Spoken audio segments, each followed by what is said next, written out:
Hello, everybody. My name is Donna Rice Hughes, and I'm the CEO and president of Enough is Enough. Since 1994, we have been working on the front lines to prevent the internet enabled exploitation of children. January is National Human Trafficking Prevention Month, and that's why we're here. We have a very special show lined up for you. But first, you may think, what does enough is enough and protecting children on the internet have to do with human trafficking? Well, let me give you some very alarming statistics that you might not be aware of.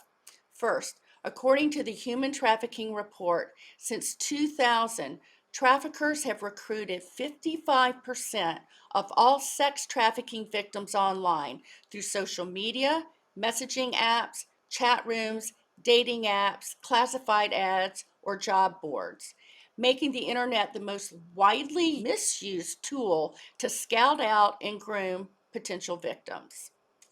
Traffickers use the internet also to solicit buyers. In 85% of the cases, the internet was the primary form of advertising victims for sale. My co-host today is Bill Wolf. Bill is the former director of human trafficking programs at the U.S. Department of Justice and senior advisor to the White House for human trafficking and exploitation. Bill serves as Enough is Enough's director of programs and policy. Bill, take it away. Thank you, Donna, and it's such a pleasure to be here. I'm honored to be a member of the Enough is Enough team and all the incredible work that we're doing all across the U.S. to help make the internet safer for children and families. As you mentioned, human trafficking is an incredibly problematic crime. It's the second largest criminal enterprise in the world, and it continues to grow at alarming rates. But I think what's even more disturbing is who human trafficking is targeting. The Department of Justice reports that the average age of victims is 14 to 16 years old. In fact, in recent cases, the FBI says that more than half of their sex trafficking cases in the United States involve minors, kids. In 2021, the National Human Trafficking Hotline said they received more than 10,000 reports of potential trafficking situations and identified more than 16,000 likely victims. But we know that this is only a fraction of the victims out there, as most experts agree that less than 1% of victims are ever identified. Victims of human trafficking come from all ages, races, ethnicities, genders, socioeconomic classes, levels of academic achievement. Human trafficking truly does not discriminate with regards to who they target for exploitation. And so I'm honored that this month, this National Human Trafficking Prevention Month, we have an opportunity to share some insights and some very real stories. And we're honored to be joined by my friend, my colleague, Susan, who I've known for many, many years. And Susan bravely shares her story about in the intersection of human trafficking in a way that I think many of us don't realize exists. And so, Susan, thank you for being here with us today. Thank you for being willing to share your story. And I wonder if you could just give us some of that background. What happened that when you were first introduced to human trafficking? Thank you, Bill. Thank you, Donna, for allowing me to share our family's testimony in human trafficking. Our story takes place just 10 years ago. A little background, I grew up in Northern Virginia, as did my husband, and we decided to raise our four children. At the time were 15, 12, 11, and 3. We lived in the suburbs of Northern Virginia. Our eldest daughter had just started high school and had just turned 15 years of age. It was the beginning, or it was the end of her summer vacation, and she and a group of girlfriends had gone to a local movie theater to celebrate the last days of summer vacation and the start of her first year of freshman in high school. While there, Courtney met a young boy who was the same age. He seemed handsome, polite, well dressed, well mannered. And at that time, Facebook was widely used. And so they exchanged cell phone numbers and Facebook information. And they started an online relationship and friendship. to get to know one another. We all thought that this was a sweet, innocent young boy. Rather than that, he was an MS-13 gang member sent to recruit and lure young girls into the dark world of human trafficking. Um, their friendship seemed harmless enough. They would text back and forth. We were getting to know him as a friend. He seemed harmless. But little did we know that he was introducing Courtney at her high school to other gang affiliates. These affiliates initially befriending her, coming to her rescue at times when she was getting bullied or mistreated at high school, as young girls often do. And then that friendship escalated into violence. Courtney saw that this relationship was taking a dark turn, and she tried to reach out to school officials 22 times for help. For her principal, her counselor, teachers, anyone in her high school who would listen, she tried to reach out for help, but no one came to her aid. And once that the gang had learned that she was trying to reach out for help, they needed to silence Courtney. So they took her to a secluded part of the school property where she was hit over the head. She was gang raped while it was videotaped. And they told her that if she ever told anyone what had happened, they would share this video with family, friends, and on the internet. And of course, as you can imagine, Courtney will tell you that a piece of her died that day because she did not want that horrific information to be leaked on the internet or to her family and friends, thus opening the door for the traffickers to further blackmail and manipulate her into further trafficking. They began trafficking Courtney every day after school. She was taken to a local house where 8 to 10 gentlemen were waiting. She would tell my husband and I that she was staying after school either for a homework club or for a yoga club, and her friends would say the same. So my husband and I had no suspicion that we did not suspect that any bad things were going on, although we could see a significant change in Courtney's demeanor and mood. And whenever we would question her, she would just tell us that everything was okay. She was just having a hard time in school.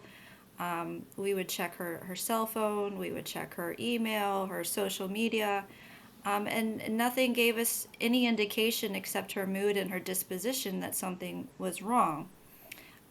We tried to drug test her, we tried to get her to confide in us what was going on, and she just doubled down and said that she was fine. Unbeknownst to us, gang members were threatening Courtney and threatening our 3 other children.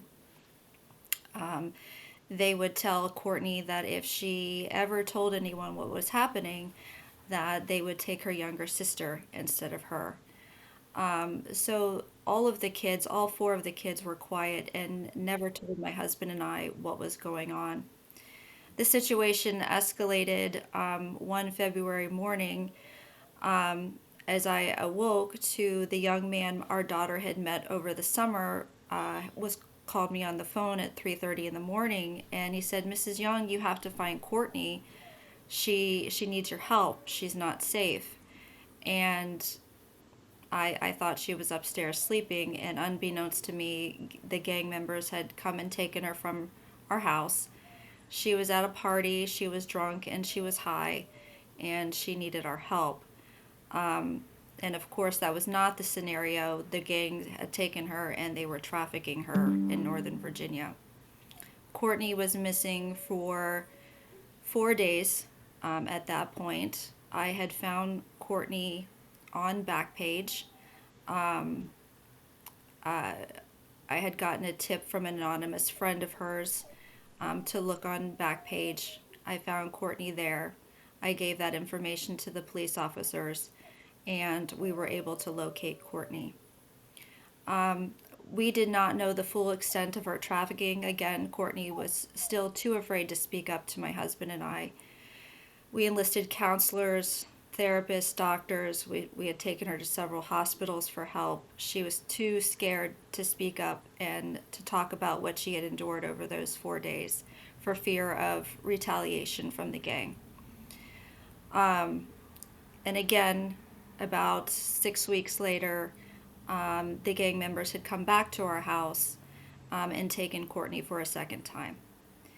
This time, she was missing for 14 days, and police were able to intercept Courtney being sold to an out of state gang for $2,000. I'm very grateful that happened, but that is not the norm in this day. Once we received Courtney back the second time, we immediately placed her into a hospital, an intake hospital for treatment, and to protect her from the gang. But the gang was not happy that they could not get Courtney back, so they started to retaliate against our family. I was held at gunpoint in public. Our other children were threatened, and our other son endured beatings at school. They all wanted to know where Courtney was being held. As the one gang member told me, they wanted their product. She was their product. She was bought and paid for, and they wanted their product. Fortunately, by the grace of God, we were able to keep Courtney safe and get her into a facility for treatment. We were able to move our family to a safe location where the gang could no longer find us. And Courtney spent the next 4.5 years in inpatient rehabilitation to overcome the two trafficking incidents that she had endured, as well as the trafficking that she endured after school. But she is 10 years later. She's doing well, but life for Courtney will never be the same, and our family will never be the same. But we are resilient, and we want to make it so no other family or no other child ever has to endure what we went through. And that's through simple education and awareness. And if I was a parent and I had had the education that I do now, I know for a fact I would have been able to change the events that our family endured. And so that is why I speak out now, to share so other families do not. Susan, I just want to thank you for sharing that with us. You know, your courage to be able to share that in the interest of, as you put it so well, preventing it from happening to anyone else is so incredibly important. And so just thank you for that. Honored by your presence and willingness to share. And so I just have to ask, you know, how is the family? I know you went through a great deal. Obviously, you know, your story is so indicative of how trafficking is impacts everyone in that individual's life. And so, you know, how are the kids doing now? How are you and your husband? How's Courtney doing? We are surviving. Um, my husband and I both knew, often one of the questions that I get is, how are you and your husband still together after a situation like this? My husband and I both knew that if we allowed the situation to break us, or if we allowed the situation to come between us, it would further traumatize and damage the children. Rather than, as I call, pointing or playing the blame game, we decided to focus our time and our attention and our energy on the healing of our children. As to us, that is what was most important. And we recognize that each child needs to heal individually and on their own. And for each child, that is different. So there is not a one size fits all when it comes to dealing with trauma and dealing with pain. All of us, as you can imagine, suffer from PTSD, anxiety, and other related issues. We have all been in counseling and therapy, at great financial expense. But each child had to heal in their own way. Courtney, she spent 4.5 years in residential therapy, and she stopped her therapy because she felt she had finished healing. She still will have another round of healing as additional traumas pop up from time to time, as in most survivors it does. Our other son was also, our oldest son was affected greatly by the trafficking as well. Um, he lashed out and started with drug abuse and things. I'm happy to report that he is in full recovery and is been drug free for over 3 years now. Um, and our other two children, our youngest two children, um, they focused differently rather than kind of going out of control. They focused on wanting to help and educate the public as well. So they have both been involved in trying to speak out, to educate others, to educate children in the community to the dangers of human trafficking, and that has brought forth healing to them. And they focus on their school and their studies. So two very different ways for our children to heal. Um, but we have all come together. We surround one another with love and prayer, and we have felt the prayers from our community, and it is our goal and our mission in life to never have this happen to anyone again.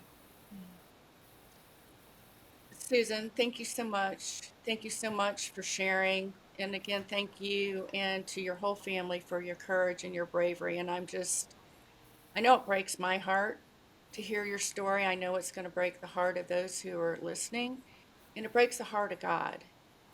And, but this is happening. I Mhm. mean, as a mother in Northern Virginia, which is where I live and where Bill lives, it's we believe this is a relatively safe place to live in the United States, and the schools are wonderful. Mhm. Whatever happened to these boys that were involved in this gang? And that's one question. How did they get there? Were they boys that were recruited? Were they were that they did they live in Northern Virginia and were recruited into the gang? How did all this happen, and what happened to them? So all of the boys involved lived in Northern Virginia. They attended high school. The main trafficker at Courtney's high school was a 20-year-old sophomore. He was an ESL student and was in Fairfax County. They're allowed to stay until the age of 23 if they're an ESL student. So he was allowed to attend high school at the age of 20 in Fairfax County. None of the traffickers were ever held accountable for the trafficking that our family endured or the abuse that our family endured. And that was largely because human trafficking laws in Virginia were not passed until 2015. Our family situation took place in 2012, 2013. So at the time, if we had prosecuted the traffickers, um, Courtney would have been prosecuted as well as a prostitute. So my husband and I had to make the hard decision, and also she would have had to go on the stand and face her traffickers after all that she had endured. Um, and we knew that she was just not in a place to do that, and we did not want to risk the possibility of her having a criminal record for something that she did not deserve to do. So we left that in the hands of the Almighty, and I know that He can have a revenge greater than anything I can give. So we just solely focused on healing our family. Was there any evidence that these traffickers had abused and trafficked other girls at Courtney's school or at any other school in the area? I do know that there was another girl in Courtney's grade who went missing at the same time that she did. I have no knowledge if it was the same type of situation. I know that I would hear from time to time through Facebook and other social medias around our area of other girls in the same age bracket going missing under the same MO as Courtney. They were often perceived as a runaway or a child in danger or a child out of control, so to speak. So the MO was exactly the same as Courtney. Um, and I do know from looking at the back page when I found Courtney, there were several underage girls along with Courtney, one can assume that the same thing was happening to them as well. I know that you mentioned that the laws in Virginia didn't change until 2015, and I think a lot of people don't realize that some of these laws are fairly new.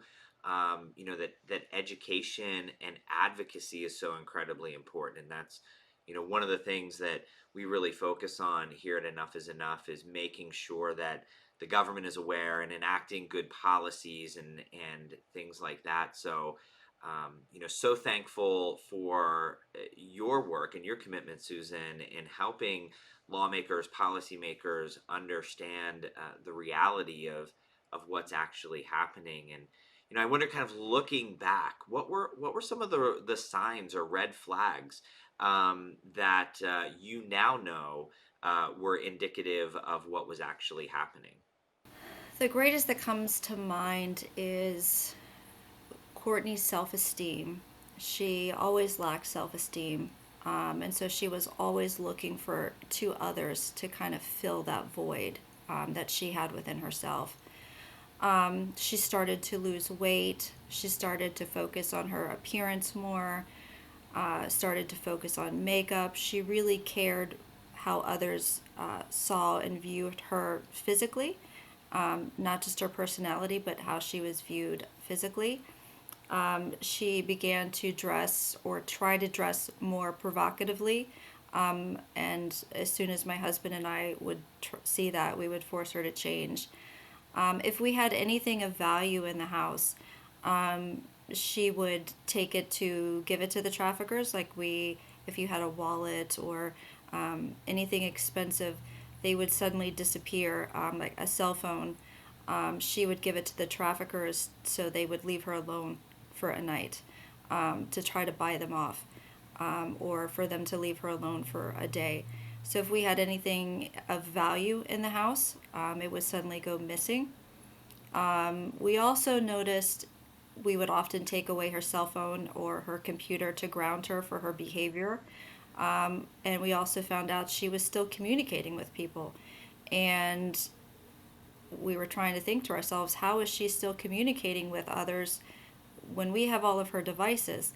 And what we found out in the end is that the gang was giving her burner phones and burner tablets and burner computers to still stay in contact with them.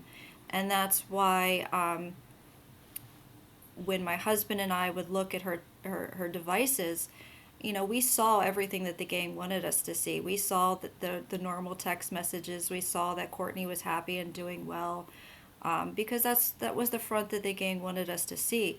We didn't see the stuff that was happening in the burner phones. So whenever we would ground her or take away a device, there was another one there in the works that they would give to her. We also saw that she was tired all the time. She never, even though she was going to sleep to us, she still always appeared tired all the time, and that's because she was sneaking out of the house to go with gang members, and she was up all night. She was, in fact, not sleeping. And she just really began to withdraw from the family and become very quiet and depressed. Her whole demeanor just changed. Courtney was this vibrant, bubbly, happy personality. I call her the typical girl next door. And that changed. She just became quiet, withdrawn. She wouldn't talk. She wouldn't laugh. And that's when my husband and I really knew that something was wrong with her, but she would never open up for fear of retaliation to the gang. So those are just some of the main signs that we saw up front.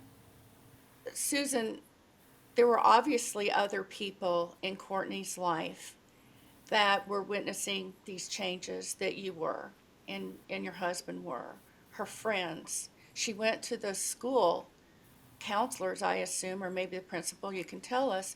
Um, what were they doing? Did any of her friends know? Were they also blackmailed into silence? I mean, what was it like around her? Do you feel like she had anybody that she could confide in? And if so, what do you know about what they tried to do to help her? No, I feel that Courtney was very alone in this scenario. Um, Her friends knew to an extent of what was going on, to an extent of what a 15-year-old knows about trafficking, right? Because Courtney at that time couldn't even divulge what was happening to her.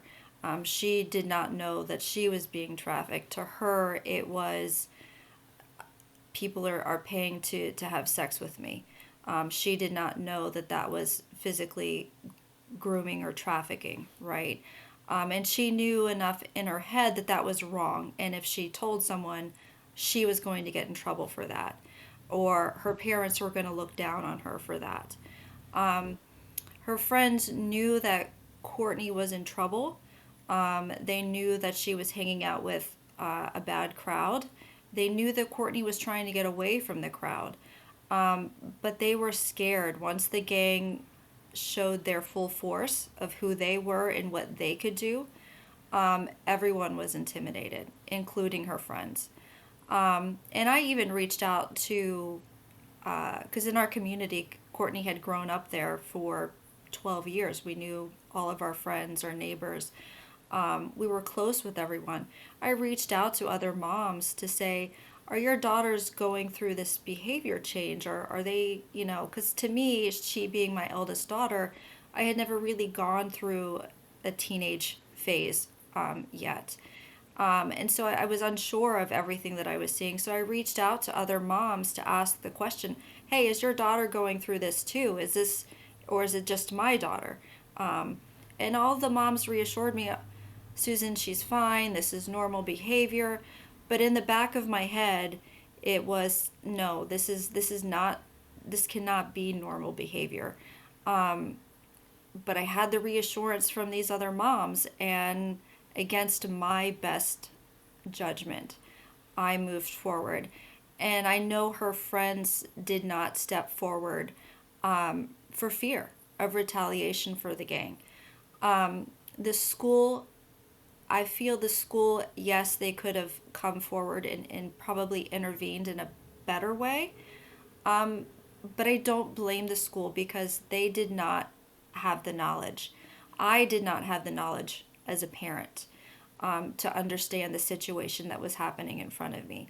I know the school did not have the knowledge to see what was happening in their school. Could they have listened to Courtney? Absolutely.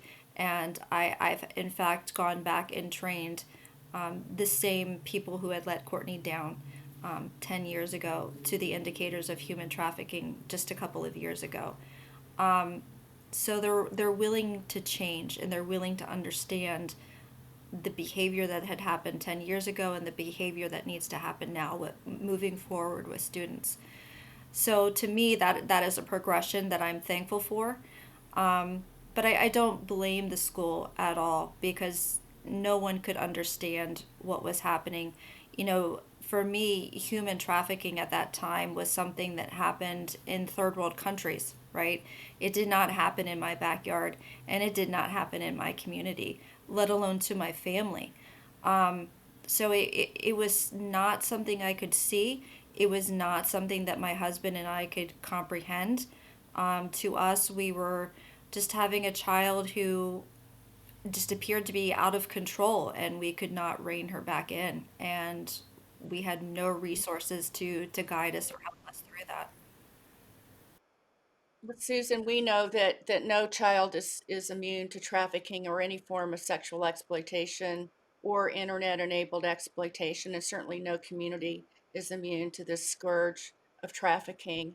And we know that you have devoted your time since then to do so much to educate others. Would you just share with us the indicators? You mentioned what are those indicators? Could you give our audience the indicators that you share through your work and also the name of your organization? So I work, I started after our situation an organization called the Parent Coalition to End Human Trafficking. And that stems from after our situation and even during the depth, the darkest part of our situation, my husband and I had no resources, no one to understand our pain or to really help us navigate the situation we were going through. We were lost with the criminal justice system. We were lost with the healthcare system. We did not know how to help Courtney. We didn't know the appropriate services that she even needed or required to heal. And what we really try to do is, if a parent is seeing a situation with their child that they don't understand, whether it's in the grooming phase or in an active trafficking situation, they can reach out to the Parent Coalition, ask questions, see if it is in fact turning into a trafficking situation, and connect them to the appropriate services if it is, or to determine if it's just their child going through a difficult phase and then connecting them to different services, right?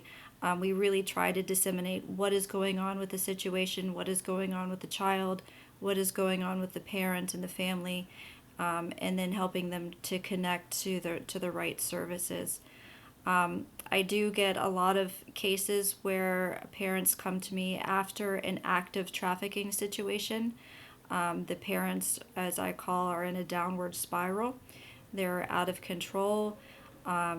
As you can imagine, they've just gone through a horrific situation with their child. They're trying to work with the police. They're trying to get appropriate services for their child. They're trying to protect their family. They have a lot of moving parts going on in their life, not to mention the turmoil and the pain that they are feeling as a parent. And to them, their life has just imploded, and they don't know what to do. Being in that situation, I know exactly what they feel. And sometimes you just need another person on this earth who can relate to you and know what it is like to feel in that darkness and in that situation at that moment. And I am that person. I am able to connect with them, able to support the parents, also help them identify if any of their other children may or may not have been victimized by traffickers. I help the parents connect to resources themselves, whether that's counseling, therapy, whatever it is that they need, their other children. I help them connect the victim to services, whether that's inpatient facility, drug treatment facility, like a dual diagnosis center, or after they've gone through recovery, I help them get into a step down facility. So I'm really help the parent with every step of the process. And while doing this, I created a support curriculum for parents. As a parent, your words just speak so directly to everything that we do. And as Donna mentioned, being able to teach and educate and encourage parents to have these conversations is so incredibly important. And I also remember you were talking about, even once they took her phone away, she was still getting access, right, through these burner phones. And I wonder, was it simply the traditional form of like making phone calls, or is the internet playing a role in how specifically Courtney was exploited, or how traffickers are furthering their operations? Oh, the internet definitely played a role in our situation. They start by text messaging. And at that time, 10, almost 11 years ago, Facebook, as I said before, was very popular, use for teens. But when they found out that the police had been monitoring Facebook to try to find Courtney and where her whereabouts, and the gang had got wind that the police were looking for her, so they transferred from Facebook to Instagram at that time. Instagram was relatively new. I had not had an account. I was trying to set up an account, but the traffickers had switched platforms to keep the police at bay, to have them not find her. So they definitely were using the social media platforms to keep her hidden, to communicate, and to also to solicit her to other buyers, whether it was through Instagram, Facebook, Backpage. They were using the internet platforms to keep her hidden and to traffic her and to communicate with other buyers and even other gang members in other states. So the internet plays a huge role in trafficking, and we need to have appropriate laws to hold certain people accountable and certain platforms accountable, or at least have an awareness that they know their part in this situation, and that they know what they're doing affects others and other lives. So perhaps that opens the door to education and awareness on their end as well. Yes, Susan, you're so right. I know as a mother, you never would have thought that this would happen to your daughter and to your family. What would you say to all these mothers that are going to be listening and the fathers that are going to be listening that speak to their heart, if you would, for just a minute? I would say to the fathers, love your daughters. Show them the right way, how a man should honor them and treat them and respect them. Be their first love in this world. Be that example that they need to see. And if someone doesn't live up to that example, then have your daughter be strong enough to walk away. Raise your child with self confidence and the ability to know who they are and know what they want out of life, both in themselves and with a partner.